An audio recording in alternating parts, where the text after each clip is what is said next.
2х тең 1 косинус х деген берген. И бізге айтады, мына аралықта шеш дейді. 0 мен 160 арасында. Х-ім дейді, міне. Мына аралықта дейді. Енді теңдеуді шешу керек. Басты принцип. Енді мына жерде бір-ақ нәрсе. Ешқандай қиын емес. Мына косинус 2х дегенде, мына косинус 2 альфаның формуласын айтыңдаршы маған. Косинус квадрат альфа минус синус квадрат альфа. Мынандай нәрселерді уже білу керек балар. Хотите, не хотите. Молодец. Енді осыны өтірсі, мен сіздерге болса, біреу километр, сантиметр бесе, бәрін метрға айналдырды. Тура сол сияқты бәрін косинусқа айналдыруды ойлаймыз. Демек, мына үруді мен нардағы синустан құтылуға тырсам. Синустан құтылуға тырсам, негізгі мына косинус квадрат альфа плюс синус квадрат альфа тең 1 деген негізгі тең-бе-теңдік бар еді ғой бізде формула. Осыдан синус квадратты табам. Синус квадрат альфа неге тең? 1 минус косинус квадрат альфа. Осы үруді апарамда мен мына синустың орнына апарып қоям. Сол кезде менде косинус квадрат альфа қосыл азайту 1 минус косинус квадрат альфа болады. Міне. Сол кезде мынау менде не болады? Мынау минус пен минус плюс болады да 2 косинус квадрат альфа азайтылған 1 шығады.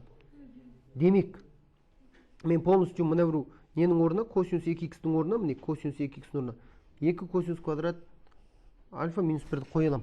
Келсесіңдер ме? Демек, 2 көбейтілген 2 косинус квадрат х азайтылған 1 тең 1 плюс косинус х дей алам. Міне. Демек, мына бастапқыда берілген теңдеуімнің түрі мынау. Мынадай түрге келді. Мен мақсатым осындай қарапайым теңдеу жасап ал. Енді мен жақшаны спокойно ашалам. 4 косинус квадрат х азайту 2 тең 1 плюс косинус х. Енді мына жақтың барлығын мына жаққа кесем теңдіктің. Сол кезде менде не болады? Минус косинус х минус нәуір бірді дан жаққа барса минус болып барады, минус 3 тең 0. Осындай нәрсе шығады. Енді қараңдар. Енді не көріп тұрсыздар? Бір қарасаң квадрат теңдеу сияқты. Сондықтан да мен нәуір косинус т-ны, косинус х-ті бір т дейсасам, сол кезде менде не шығады?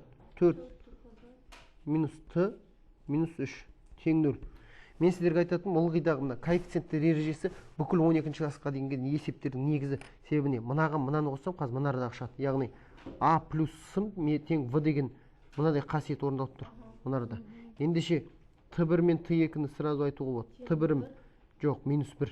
Именно а мен с-ның қосындысы в болса, минус 1 болады. т2 минус с бөлінген а болады. Минус с бөлінген а. Минус с бөлінген болса, онда минус с бөлінген а деп қойыншы. Сол кезде 3 бөлінген 4 болады. Көрдіңдер ме? Яғни осында екі нәрсе бар екен. Яғни екі жағдайды біз қарастырамыз. Сонымен бірінші жағдай т тең минус 1 болса, онда бағана белгіледік қой мына жерде. Косинус х деп. Онша косинус х-ім тең минус 1 дейміз, орнына қойып. Енді бұдан кәдімгі ереже бойынша шығарсамыз. Косинус қай уақытта минус 1-ге тең еді? Косинус нарда минус 1-ге тең. Мына жерде. Значит, ол дегенім мына жерден бастап, 0-ден бастап жазатын болсақ, мына жерге қанша? Пи деген сөз, е?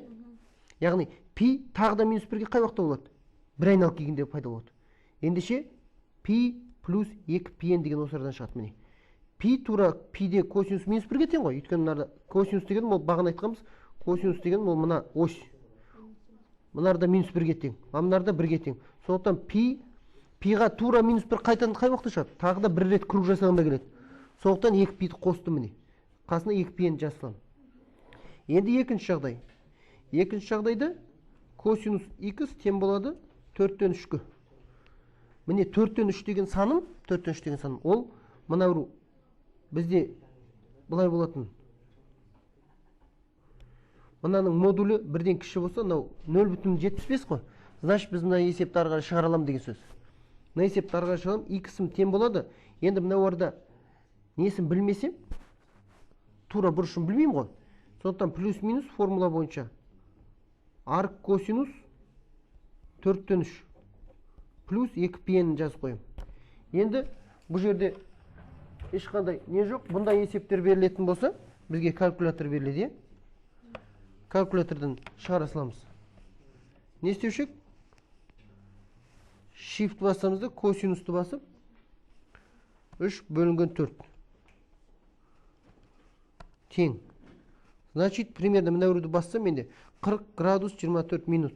Или болмаса, қайтадан мынасын бастасам, 41,4 градус. 41,4. Значит, плюс-минус 41,4 градус плюс 2 пиен дей салма болады. Оны не обязательно не. Немесе былай қалтырса да ешқандай қат емес. Егер калькулятор берілмесе, онша осылайна қалтыра салуға болады. Тек қана ескертетін бір нәрсе. Мына жердегі косинус пен синусқа қатысты теңдеу шешіп атқан кезде, мына жердегі тұрған сан, мысалы, косинус x тең 2 деп, мысалы, немесе 5 деп, немесе 7 деп шығып кетсе, онда ол есептер шықпайды. Себебі біз айтқанбыз, косинус, синус пен косинусқа байланысты есеп шығу үшін мынарамыз бірден кіші болу керек. Бір ең максимум мәнде. Немесе минус 1, немесе олардың ішіндегі. Себебі сіздер білесіздер ғой, синус пен косинустың графигі үстіңгі жағында бірден, төменгі жағында минус 1-ден аспайды. Сол себепті мына сандар содан аспау керек. А міне, ол сан 0 бүтін болса, ол шыға береді. Демек, бұл есептің 4 жауабы бар екен. Мына жауап, соңғы мына жауап. Міне, Карина, бағанағы өзіңіздің